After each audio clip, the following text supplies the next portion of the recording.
আপনারা সবাই সঙ্গে ছিলেন, কাজে আমার নতুন করে বলতে হবে না। যা যা দৃশ্য, যা যা কথাগুলো বলা হয়েছে, এটা বর্ণনা যদি দিতে হয়, শব্দ যদি ব্যবহার করতে হয়, তাহলে বলতে হবে একটা বিভৎস দৃশ্য।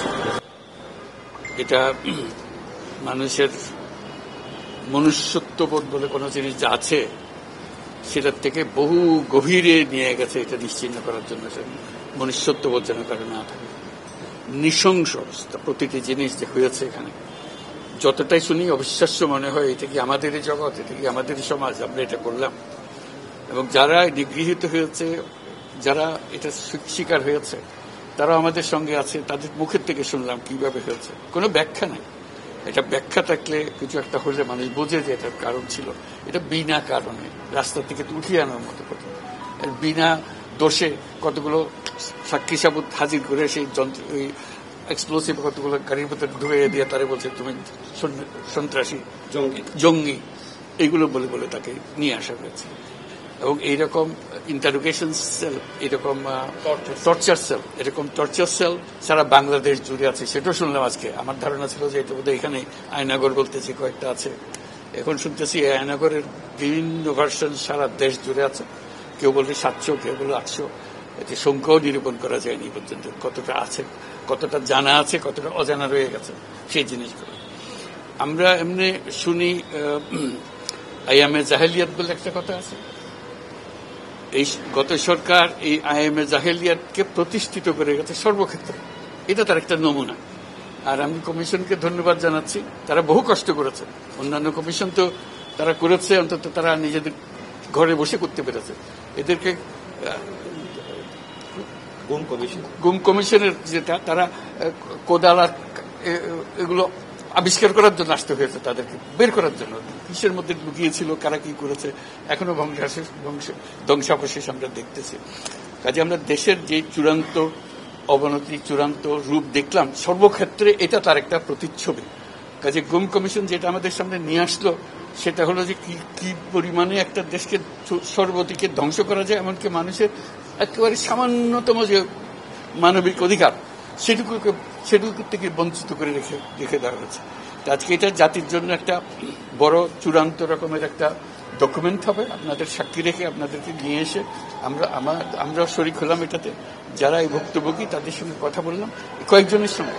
ভুক্তভোগীদের সংখ্যা আমার জানার মতো 1700 প্লাস, 1750 প্লাস এরকম যারা ভুক্তভোগী। অজানা কত এটা তো আমরা আর জানি না। কেউ বলে যে এটা 3000-এরও বেশি হবে। কাজে সেটাও আমরা ধরে নিলাম যে একটা সীমারেখা দরকার, যেটা আমরা অজানা, এটা কেউ প্রমাণ দিতে পারেনি। এই যে উদাও হয়ে গেছে, মানুষ নিশ্চিহ্ন হয়ে গেছে, কেউ বলতে পারছে না সে কোথায়। তার মেয়ে আপনাদের সামনেই ছিল আজকে, যে বলছে আমার মাকে কোথায় নিয়ে যাওয়া হয়েছে। আজ 9 বছর ধরে, 9 বছর ধরে আমরা আর খোঁজ পাইনি। সে নিজেও ছিল, 11 বছর বয়সে ছিল, সে মায়ের সঙ্গে ছিল, তাকে রেখে মাকে নিয়ে চলে গেছে। এই হলো সামান্য একটা দৃশ্য। এই দৃশ্য বড় করুণ দৃশ্য। এবং এটার কঠিনতম যে লেসনটা হলো, যারা করেছে তারা আমাদেরই সন্তান, আমাদেরই ভাই, আমাদেরই ঘনিষ্ঠ আত্মীয়, তারাই করেছে। এবং আমরা এই সমাজকে যদি এর থেকে বের করে না আনতে পারি, তাহলে এই সমাজ তো টিকে থাকবে না। যে এইভাবে যদি আমাদের হয়, আমাদের সন্তানরাই যদি এগুলো করে, এবং তারা যদি এইরকম কাজ করতে পারে, যে মানুষের পক্ষে যেটা সম্ভব। একজন বলছিল ওই যে খুপড়ির মধ্যে তাকে রাখা হয়েছে, গ্রামে তো মুরগির খাঁচা এর চেয়ে বড় হয়। এরকম অবস্থা, মুরগিও নড়াচড়ার যেরকম জায়গা পায় না, ওরও নড়াচড়ার কোনো জায়গা নেই। ওকে ব্যবস্থা রাখা হয়েছে, মাসের পর মাস, বছরের পর বছর তাকে ব্যবস্থা রাখা হয়েছে। এটা মানুষের সামনে এখন বিচার রইল, কিভাবে আমরা আবার নতুন করে সমাজ গড়তে পারি, যাতে করে আমরা এই যে এটা আমাদের সবারই অপরাধ, যেটা হতে দিয়েছি আমরা দেশে।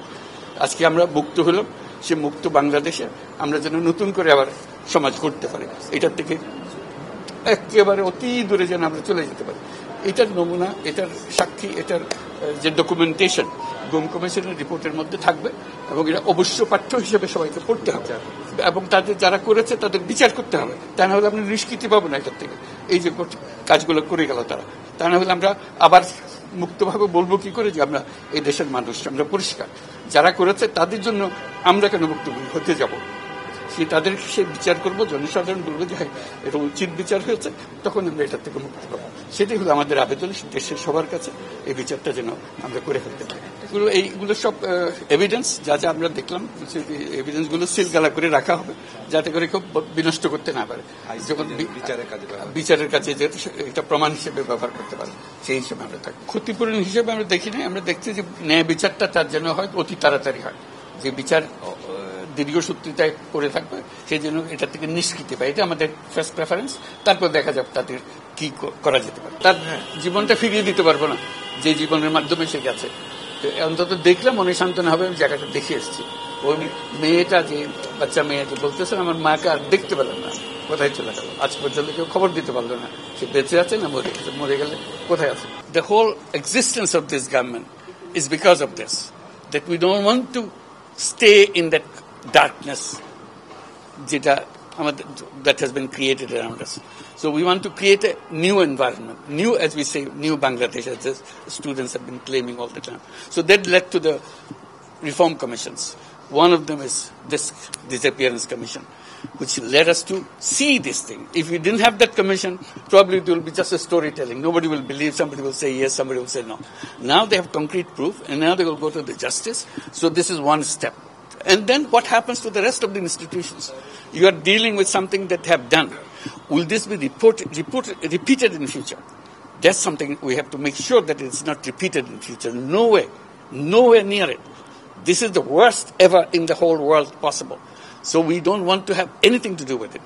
We'll be as normal as any civilized human being could be. So that's our commitment. That's what the reform commissions are all about.